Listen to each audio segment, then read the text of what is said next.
ارشاد احمد خان یہ بہت ناانصافی کر رہے ہیں آپ عبدل سماد جی کو کہہ رہے ہیں. ایک منٹ ارشاد صاحب آپ عبدل سماد یعقوب کو کہہ رہے ہیں کہ کیونکہ آپ بھارت کے سب سے بڑے نیٹ ورک پر ہیں تو آپ جھوٹ بولیے. یہ کہہ رہے ہیں میں بولوں گا, مجھے جو کہوں گا.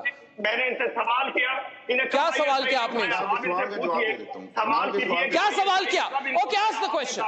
میں نے سوال کیا کہ آپ نے کہا کہ آئی ایس آئی نے اٹھایا تھا, ان سے پوچھے کب اٹھایا.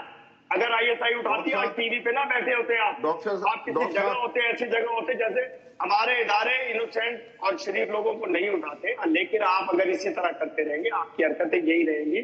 آپ خود سے سزا کی کوشش کر رہے ہیں کہ آپ کو پکڑا جائے, لیکن ہمارے ادارے آپ جیسے لوگوں کو نہیں اٹھاتے, ان کو اٹھاتے ہیں. ایک minute Abdul Samad Yaqoob turn to respond. میں نے پروگرام کیا, میں نے ارنب گوسوامی کے شو میں پروگرام کیا, اس کے بعد میں 25 دن جیل گزار کے آیا. آپ کہتے ہیں میں آپ کو ریکارڈ دیتا ہوں, میں 25 دن جیل گزار کے آیا ہوں. میں یہ بھی آپ کو پوچھنا چاہتا ہوں,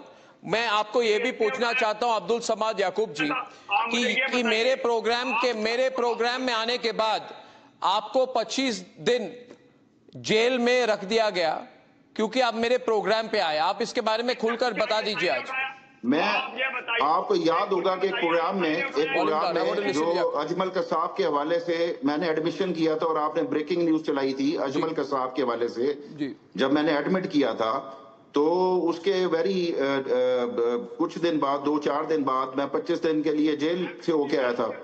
اور یہ بڑا مطلب آپ کے خلاف کیا کیس تھے, کیا what was the accusation against you؟ آپ میرے پروگرام پہ آئے, آپ میرے پروگرام پہ آئے, اس کے بعد آپ کو جیل رکھا گیا, کوئی کیس تو بنی ہوگی. دیکھیں, جو ایکوزیشن ہوتی ہے وہ آپ کے اوپر ڈائریکٹلی یہ نہیں آپ کو ایلیج کیا جاتا کہ آپ پروگرام میں کیوں گئے. آپ ایک بزنس مین ہیں, آپ کو بزنس کا کوئی ٹیکسیشن کا کوئی میٹر یا کوئی بھی آپ کو وہ کر دیا جائے گا.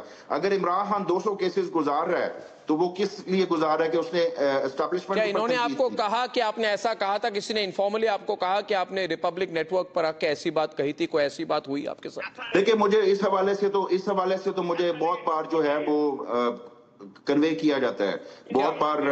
یہ تو ایک مطلب اگر کوئی پاکستان کو سمجھتا ہے تو اس کو پتا ہوگا کہ اگر میں ایک پروگرام میں بیٹھا ہوں اور میں اتنا بلنٹلی بول رہا ہوں تو ظاہر ہے اس کی ایک پرائس بھی ہے جو مجھے پے کرنی پڑے گی.